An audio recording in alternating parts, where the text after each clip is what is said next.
Hello, it's Mr. Mike from the library, and during this heat wave, I thought we'd read a book about cold. This one's entitled My Penguin Osbert.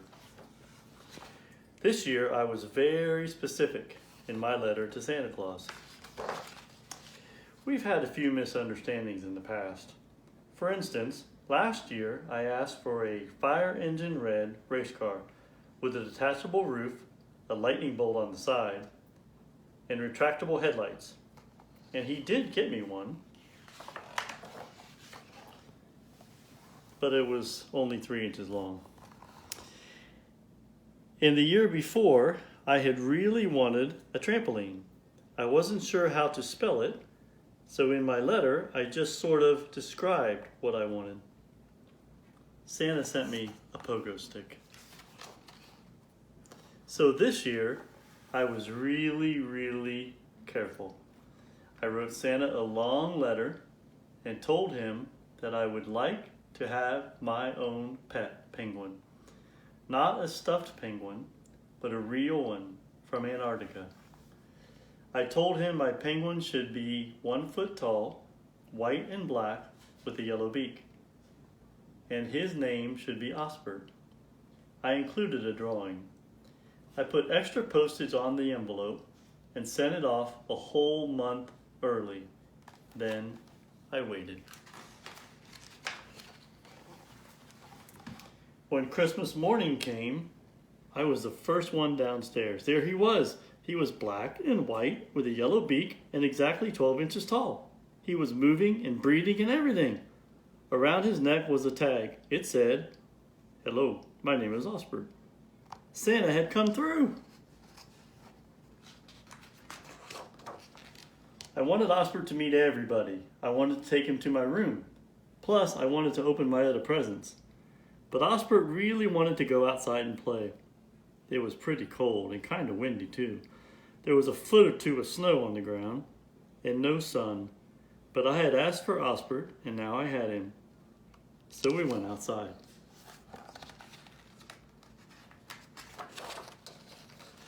We played powder slide and wrecked the igloo. We had snowball fights and made ice penguins. We escaped from the jaws of imaginary leopard seals. Osbert wanted to go swimming, but I explained that it might not be possible. So we sang some of the old penguin songs instead. That night, I was ready to go to bed, straight to bed. We had such a big day, but Osbert wanted to take a bath. He filled the tub to the very top, and we got in. Osbert unwrapped all the bars of soap and floated them around like icebergs. After a while, I had prune fingers and my skin itched from all the soap. But I had asked for Osbert, and now I had him, and Osbert liked playing in a cold bath. The next morning, Mom had said she'd make anything I wanted for breakfast. When I closed my eyes, I saw a stack of chocolate chip waffles with heated syrup, a platter piled high with fried sausages, and an icy pitcher of freshly squeezed mango juice.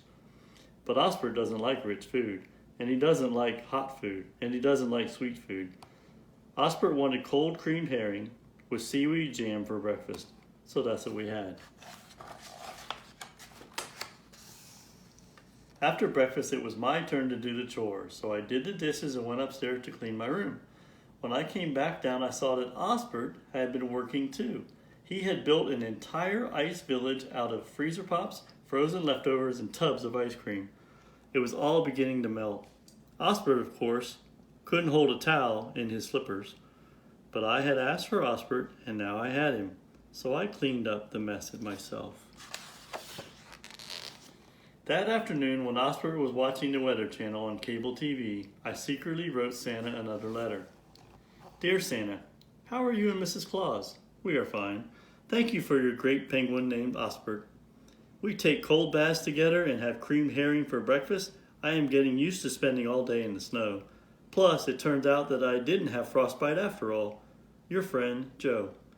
P.S. One more thing, Santa. If you feel like maybe I should have asked for a different present and you want to swap, that would be okay. And while Osbert was leafing through a snow globe catalog, I snuck out and mailed the letter. A couple of days later, I woke up to find a package at the foot of my bed. There was a tag with my name on it signed Santa. Inside the box was a red pullover sweater and 2 free passes to the grand opening of Antarctic World at the zoo. After Osbert made a shrimp sculpture out of the wrapping paper, he wanted to go right away, but he didn't want to take the bus. The zoo was a long way away, but I had asked for Osbert and now I had him, so we walked.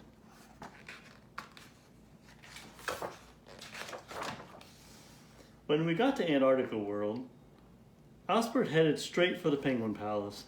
There was a huge snowy hill with an ice slide leading down to a big pool. There were leopard seals painted on the walls. Tiny bergs of real ice were floating in the water. And then a door opened in the wall and a guy came out and started tossing creamed herring to all the penguins. When it got to be closing time, I told Osbert we had to leave. He waddled over to me, but I knew he felt at home in the Penguin Palace. It had everything he needed. Osbert was the first Christmas present Santa had ever gave me that I really wanted. I had asked for Osbert and I had him, and I had gotten him. But Osbert needed ice slides and leopard seals and plenty of herring, and I asked him if he would be happier living at the Penguin Palace. Osbert looked into my eyes, and then he nodded. It's a little lonely at home without Osbert, and my new sweater itches my neck a little bit, right under my chin. But it's nice to be warm, and I had chocolate chip waffles for breakfast. Next Saturday is Kids Visit Free Day at Antarctic World.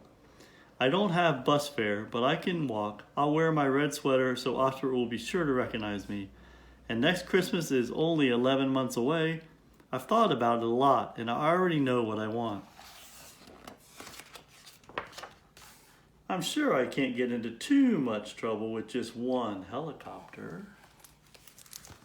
The end. Hope it fooled you off.